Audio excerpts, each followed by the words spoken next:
Aku dan aku yang lain. Pernah duduk di tepi pantai ketika matahari memunggungi bumi. Atau kamu pernah bangun dan terkejut melihat karpet berwarna putih membuatmu seperti dibawa ke angkasa ketika fajar datang di gunung Himalaya. Aku suka ketika alam mencumbu, angin memeluk, sesekali jahil menggelitik. Alam punya caranya sendiri menunjukkan cinta. Cinta, apa itu cinta? Aku tidak pernah percaya pada cinta seorang manusia. Bagiku seperti hendaknya hakikat makhluk itu fana, rasa yang dia punya pun tidak lebih baik. Kau bisa melihat setiap ungkapan cinta bahkan di permen sekalipun, atau bahkan tempat paling tidak mungkin cinta bisa tumbuh di sana. Cinta seperti konsumsi murahan, dikenal segala usia, segala kelas sosial, seolah cinta ada di mana-mana, namun hanya sebagai kulit tanpa makna. Memperolok cinta itu lucu. Para pemuja bodoh yang kehilangan akal karena satu kata itu. Ribuan pasangan yang bahagia menyetor janji namun berakhir menyetor surat talak membuat hakim kewalahan. Aku tidak skeptis, namun sama sekali tidak percaya. Tidak ada cinta antar makhluk berlawan jenis. Hanya ada nafsu yang diselipkan setan di antara ruang kosong yang tercipta. Itulah aku dan pemikiranku, Danu. Sebelum kamu datang membawa badai menyapu gedung-gedung yang kubangun susah payah. Semuanya porak-poranda, sampai tidak ada penghuninya yang mampu berpikir rasional. Segalanya menjadi sesuatu yang berbeda. Tidak ada yang akan pernah sama. Walau aku sebenarnya berusaha membangun segalanya persis seperti dulu. Badai yang menyisahkan trauma, mengikis tawa, dan menciptakan corong air mata itu begitu kurang ajar, Danu. Kau tahu itu, karena memang kaulah pemiliknya. Danu, dan Danu. Aku akan membuatmu merasa bersalah, sebagai bentuk ganti rugi kerusakan yang kau buat kepada bangunan-bangunan kokoh yang berpondasikan darah, berdinding air mata, dan beratapkan rintih kesakitan seorang wanita muda tanpa sertifikat tanah. Danu, aku ingin berdongeng. Isa hadir tanpa figur ayah. Adam bahkan tidak mempunyai keduanya, ibu ataupun ayah. Tapi mereka dipuja. Namun aku dicaci. Nenek tua peok di samping alas kardusku selalu bercerita kisah yang sama. Berulang, entah sejak kapan. Aku bukan lupa, Danu. Andai bisa, aku akan memilih menjadi penderita Alzheimer muda. Itu lebih baik, karena kenangan tidak pernah melekat bahkan di ujung kuku kakiku. Yang ada hanyalah tragedi. Aku kesakitan. Tidak. Aku kan masih manusia mati, mana mungkin berhak mencicipi sebuah rasa lagi. Manusia yang sejak merangkak hanya menyusuri tempat sampah, berebut suaka dengan tikus got. Aku mengutuk setiap tangan yang mendorong sampah ke mulutku, nasi busuk yang menyambung setiap nafas. Padahal jika jantungku berhenti berdetak, aku akan lebih senang. Walaupun kemungkinan neraka adalah tujuan, tapi bukankah aku sudah merasakannya di bumi, milik orang berkuasa ini? Paling tidak neraka menyamaratakan penghuninya. Terbiasa akan membuatmu lebih baik. Kata orang seperti itu. Tapi siapa yang akan merasa lebih baik jika setiap harinya kehabisan stok makanan di tempat sampah? Setiap kaki menendangmu seperti hama yang harusnya disingkirkan. Tapi aku harus apa? Aku juga bernafas, aku juga mempunyai hati, mata, telinga seperti mereka semua. Tidak pernah ada yang mau seperti gembel. Lihat orang itu mah, mengerikan seperti monster. Kata seorang anak di suatu sore menunjukku, aku kotor dan busuk tapi aku manusia bukan monster.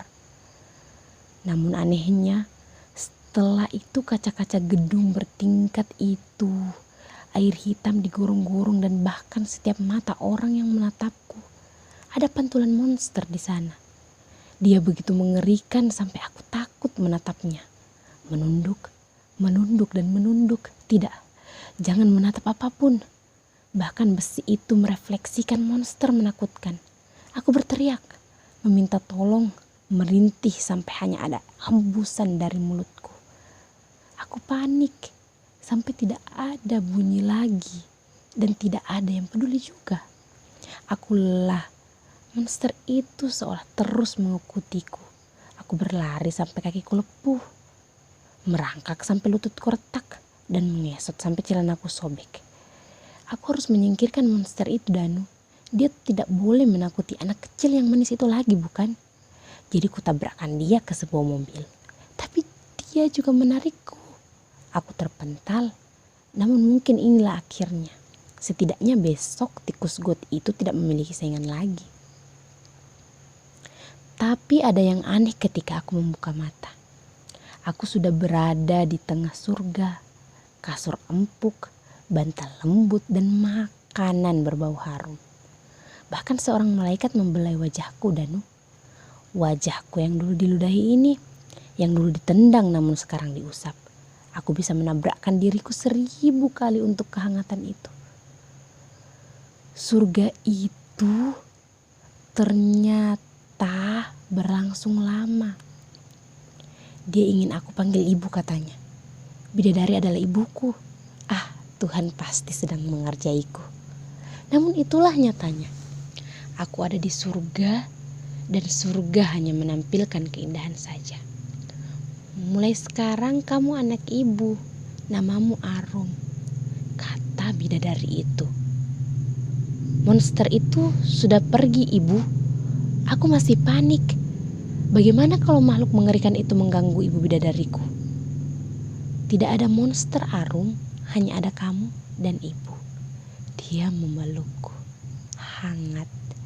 Aku tidak bisa menggambarkan dengan kata-kata karena tidak ada kata yang pantas mewakili keindahan yang aku rasakan karena pelukan itu, Danu.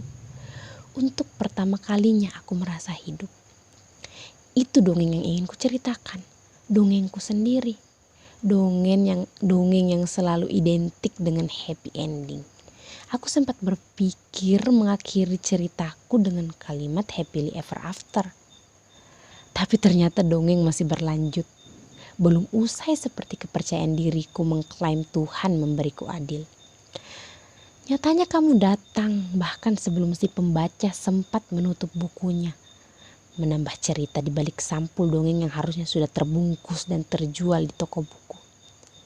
Danu, kesakitan yang kunikmati. Lahanku dulu becek yang diisi oleh danau tak berpenghuni dipenuhi lumut. Setiap kaki jijik menginjaknya.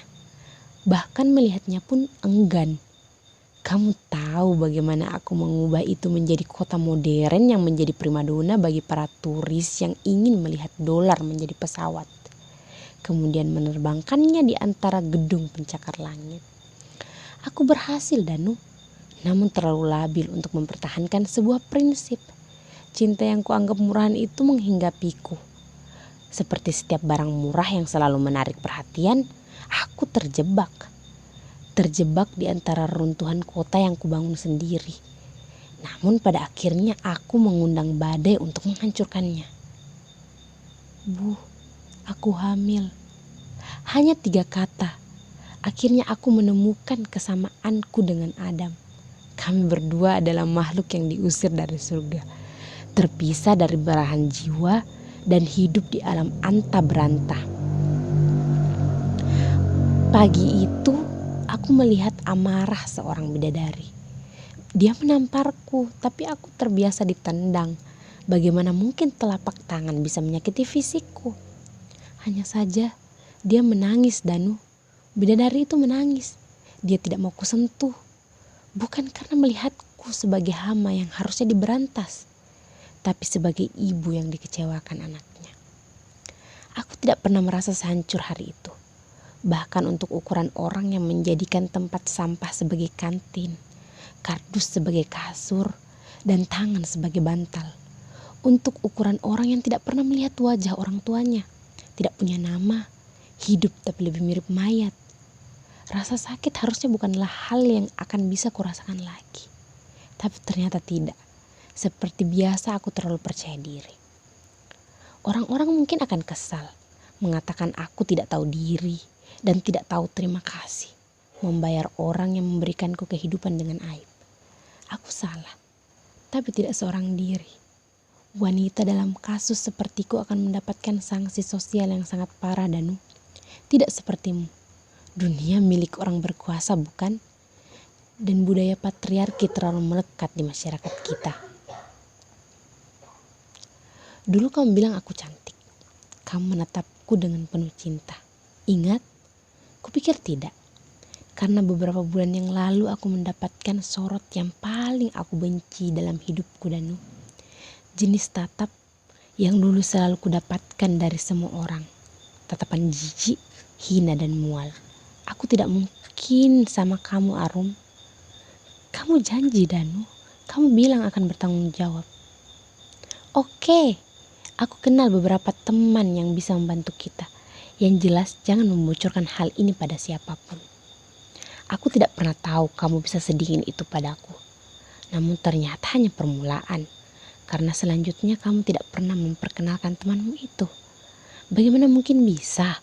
Karena kamu bahkan tidak pernah muncul lagi. Menyisahkan aku di antara badai yang masih terasa. Kukira semuanya baik-baik saja. Aku terbiasa tidur di dalam gorong-gorong, kolong jembatan, atau dimanapun itu. Dari awal aku tidak pernah punya rumah untuk pulang. Namun kamu tahu apa yang aneh, Danu? Kali ini aku selalu menangis mengingat ibu, mengingatmu dan kebodohanku. Ibu, aku tidak pernah membayangkan atau bahkan tidak pantas membayangkan akan mempunyai sosok ibu. Aku beruntung. Namun ternyata dia tidak. Dia adalah anugerahku dan aku adalah kutukannya. Tapi aku selalu egois.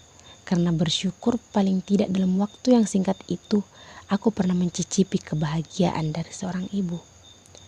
Dan kamu, Danu, aku akan menjelaskan perasaanku seterang bulan yang saat ini kutatap. Kamu tahu, bulan itu juga egois melihat bagaimana dia hanya sendiri namun terlalu menonjol di antara bintang-bintang. Seperti kamu. Aku pernah bilang padamu tidak mempercayai cinta. Tapi kamu dengan percaya diri meyakinkan bahwa akan membuktikan padaku bahwa di dunia ini memang ada cinta. Harusnya aku bilang tidak. Namun tidak bisa kupungkiri aku senang saat kamu memanjat pagar di antara rumah kita untuk menemuiku di pinggir kolam. Aku tidak pernah punya seseorang dalam hidupku. Jadi salah jika aku merasakan itu. Aku berhak, bukan? Aku hanyalah seorang wanita, Danu, yang mencoba kokoh namun rapuh. Ibu melakukan yang terbaik untuk merubahku menjadi seorang putri. Namun DNA tidak pernah bisa dirubah. Secara fisik aku terlihat seperti Belle. Namun aku tetaplah teman tikus got di pinggiran kumuh kota. Memperkenalkan cinta. Aku tidak pernah tahu kalau cara mempertemukanku dengan cinta adalah hal yang paling menakjubkan yang harusnya tidak boleh kita lakukan. Kamu tidak hanya memanjat pagar di antar rumah kita, namun juga satu-satunya harga yang aku punya. Danu, hari ini aku melihat orang aneh. Dia begitu kecil dan keluar dari diriku. Apakah dia adalah hasil dari nasi basi yang kumakan semalam? Dia amis dan berisik. Tapi aku tidak suka melihatnya, karena dia menyerupaimu. Kamu, sang badai. Jadi ku tinggalkan dia bermain bersama tikus got itu saja. Aku tidak suka dia. Aku capek. Terlalu banyak mencoret kertas-kertas dan melipatnya menjadi pesawat. Aku hanya ingin dunia tahu tentang kisahku. Jadi ku terbangkan pesawat-pesawat itu di antara gedung-gedung tinggi agar seluruh kota melihat kemalanganku. Aku banyak menulis namamu. Mereka akan mengutuk setiap Danu yang ada di sekitarnya. Karena Danu itu brengsek seperti kamu. Aku tertawa terbahak-bahak. Namun lucunya malah terdengar seperti rintihan. Tadi aku melihat monster ketika melewati etalase toko baju di depan sana. Dia tidak mengikutiku lagi. Tapi aku benar-benar melihatnya jelas. Aku tidak bohong. Dan dia adalah aku. Aku benar-benar berubah menjadi monster yang melahirkan monster lainnya. Karena aku merasa semuanya akan terulang lagi. Kupikir alasan aku tidak memiliki orang tua sama dengan bayi mirip kamu tadi. Ini lipatan pesawat terakhir. Aku tidak ingin bercerita lagi. Akhir dongengku yang sebenarnya, yang kamu tulis di balik sampul, menunjukkan kebenaranku Danu, seorang monster. Kasihan senja itu, awan di puncak gunung Himalaya, atau angin yang suka menggelitik. Mereka akan tertutupi kegelapan jika monster sepertiku menelan semesta. Jadi bersama lipatan terakhir aku menumpang pesawat kertas untuk terbang bersama. Di antara gravitasi aku melihat senyum manis ibu yang hanya bisa kubalas dengan tetesan air mata.